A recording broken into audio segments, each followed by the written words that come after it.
and join me on Friday Sews, where I'm going to gas bag about these two dresses. Friday Sews!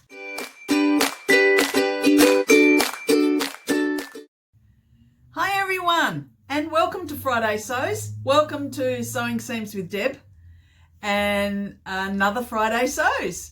So today I'm going to mainly talk about the two summer dresses I've made and some of the changes I made, and for this dress, some of the issues that I came across. I also want to talk about a couple of the other crafting gifts that I've been finishing off for Christmas gifts, and just a little bit about life. This is a Joni dress, and I spoke about this in our last episode around the beautiful fabric and how I wanted to duplicate a previous Joni dress. The Joni dress is a pattern found in the Tilly and the Buttons stretch book, and it's the book is fantastic because the patterns start, it comes with patterns, by the way.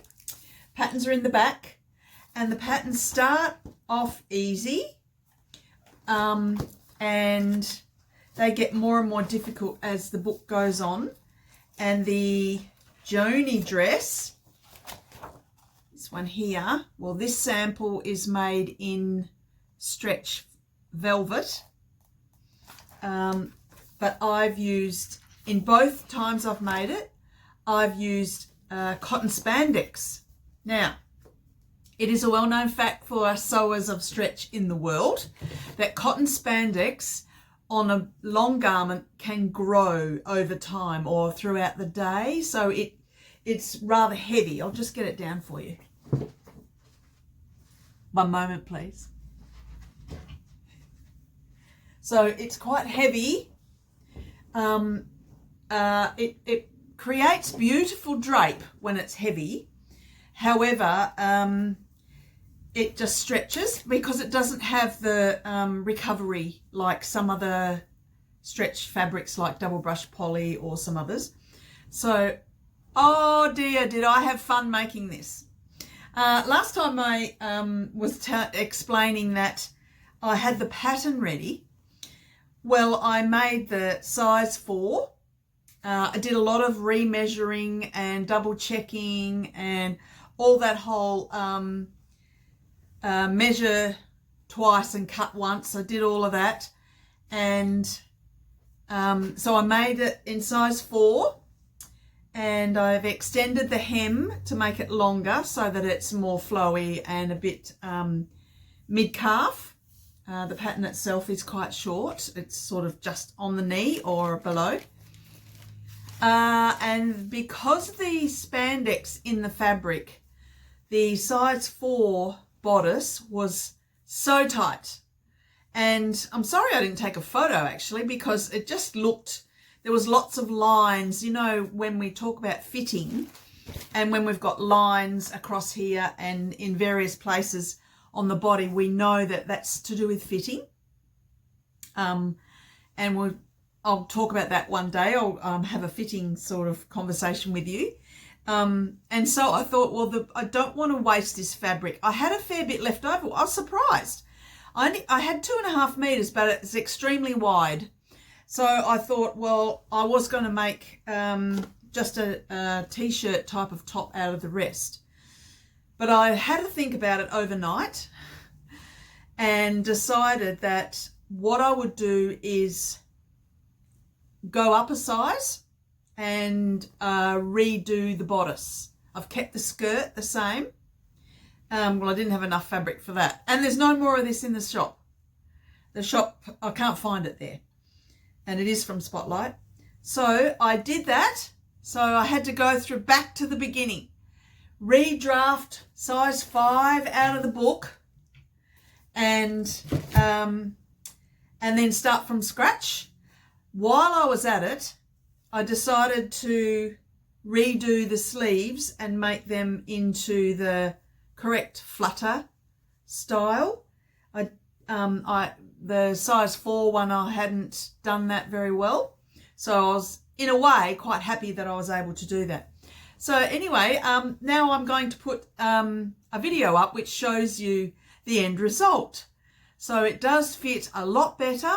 It's absolutely beautiful to wear, and I have worn it on a very hot day already. And whilst the fabric's very heavy, it does flow and becomes quite light to wear, and it's not sweaty and hot. So I'm really happy with that. And I was especially happy with the knot part, the crossover part. And I did a bit of YouTubing and decided that watching other people, how they've done it. So I've changed it a little bit, and I've made some notes on the better way to do it next time. So I am very happy with it now. And it's going to be my Christmas dress, I think. So there it is. Yeah, really happy. I really highly recommend that stretch book by Tilly. It's a fabulous book, and you know I refer to it a lot. So if you haven't got it and you're into stretch, highly recommended. Also, I wanted to say, with these very heavy spandex garments, it's recommended, and I've proved that this actually works, you use 2 coat hangers. So the first one you put on as normal, and the second one, I kind of like thread this through the second one and spread it out evenly, and then just hook it up like that, so that there's 2 that's holding the weight of it, and then it gets hung in the wardrobe in the part of the wardrobe that's shorter for skirts or shirts. So it supports the fabric, stops it from stretching. Otherwise it would be on the floor if it was just hanging in the wardrobe all the time. I did consider maybe I'll just fold it and put it in the drawer.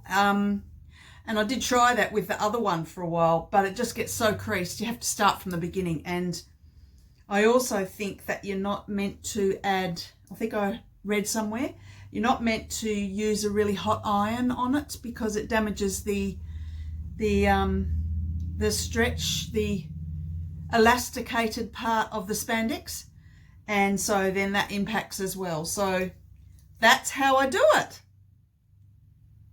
So this next garment is actually the same pattern that I'm wearing, which is a Sonata dress by Love Notions. And I've made it out of some Bali fabric I bought when I was in Bali on holidays a long time ago, in 2016.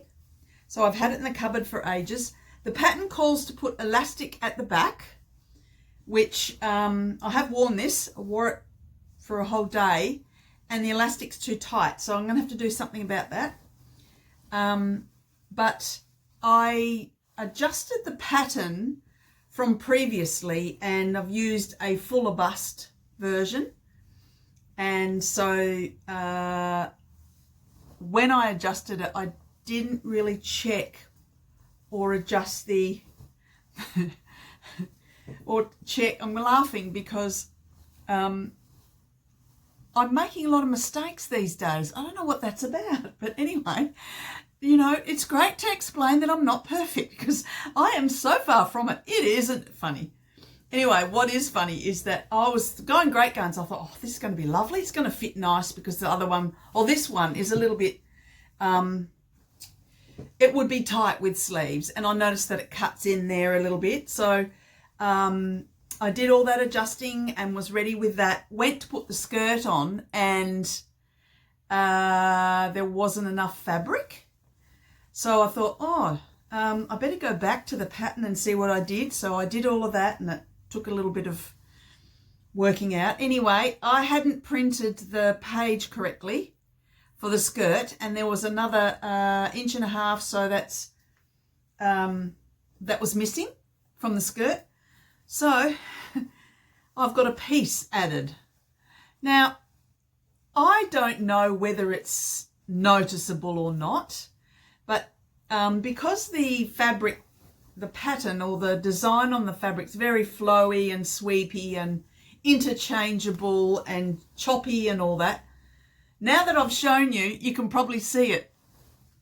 And I'll stick up this photo of and vision of me wearing it and showing you it. it is noticeable to me, but doesn't matter. I will wear it, and it's lovely to wear. I've also put cap sleeves on it, which the one I'm wearing today does not have any sleeves. So that was a whole nother debacle, but I managed it. The other thing I did was I spread from the waist down to the hem. I have, what's the word? Not radiated, but spread it out so that it's more than A-line. It's a bit wider, and well, that has it stick out a little bit. So once again, that's to do with the fabric being quite, it's 100% cotton, I would say, and it's batik. And so I am hoping and expecting that it will soften as I wear it.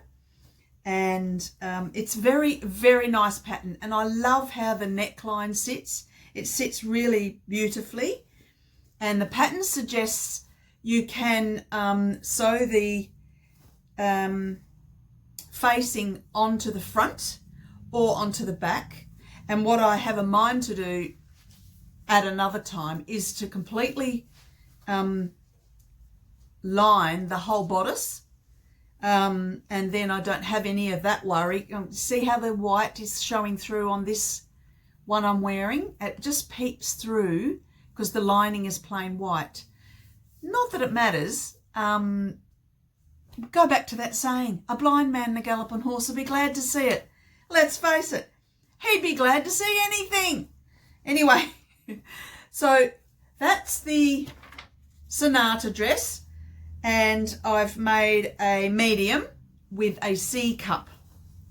The first version was a medium with a B cup, and I'm much happier with this one for fit. So much so that I am contemplating making another one, perfect for these really hot days. Now, what else have I been doing? Well, I finished off a couple of the projects I had underway, the hand sewing and crocheting, they're putting together for gifts. And this first one is To Deb, Love from Deb. Remember that? So this hanky, I've done the little bit of hand stitching. So I've trialed a couple of different stitches, very basic, excuse this kind of kindergarten stuff. But I am experimenting with the edging as well.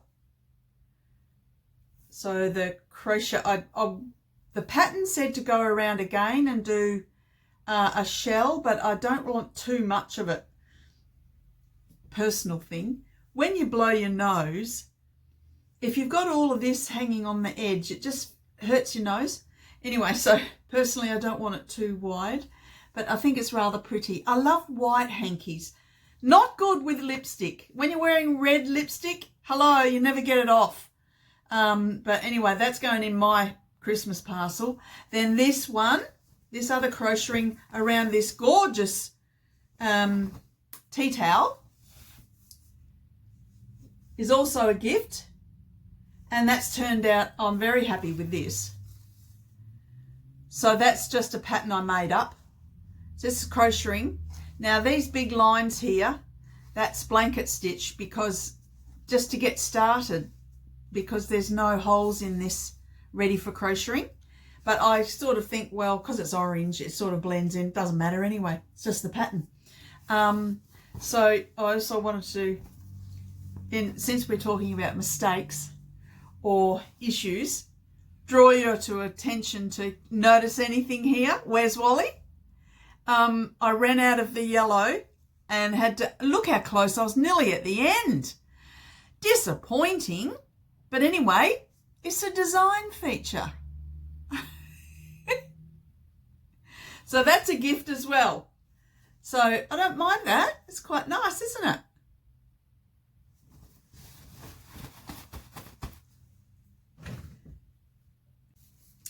And my knitting. Well, I've finished the first sock in the next pair of socks. It's very nice yarn. And I've made, this one's for me. And the leg part is really long. So these come up to halfway up my calf. Now I've got quite big calves, so I didn't want this the cast on to be too tight. Very plain. It's just a vanilla sock. The episode of mistakes, I'll just draw your attention to my casting off. Rough as bags. I am going to unpick that and redo the casting off of the toe, which uses the Kitchener stitch. And I know where I went wrong. I was sitting in the half dark and couldn't see what I was doing. I thought, oh yeah, no, that feels right. Right stitch? Nah, it wasn't. So that's to be repaired or fixed. And I've cast on for the next one. And I'm just currently doing a magic loop using the magic loop method, which is you knit and then you turn it around and you knit. So I'm using the magic loop to do the cuff, which has got to be that big. So it got a way to go. And then I'll crack on with this easy bit. So that's keeping me occupied. And I hope you're all having a great week and managing the changing into the full part of the season, either fully into summer or fully into winter, wherever you are. Summer here is going to be long and hot, but Australia is suffering such a variety of issues with the weather. It's just very, very scary with a lot of rain coming and a lot of wind and the heat and just such a combination. It's a bit frightening really with the climate change effects, and we're really noticing it, but managing okay, but a bit scary for our future. So I'll sign off now and thank you for watching. If you haven't, I encourage you to subscribe. So it's just a matter of hitting that subscribe button and then click the little bell so that you don't miss any of these amazing conversations. So that would be lovely, and I've enjoyed talking to you, and I look forward to talking with you again. And until I do, take good care of yourself, stay well, happy sewing. I hope you get lots of sewing done and get yourself all ready and set for Christmas and all the presents wrapped, and de-stress, just relax. It's okay. Couple of weeks, it'll be all over. Bye now. Bye.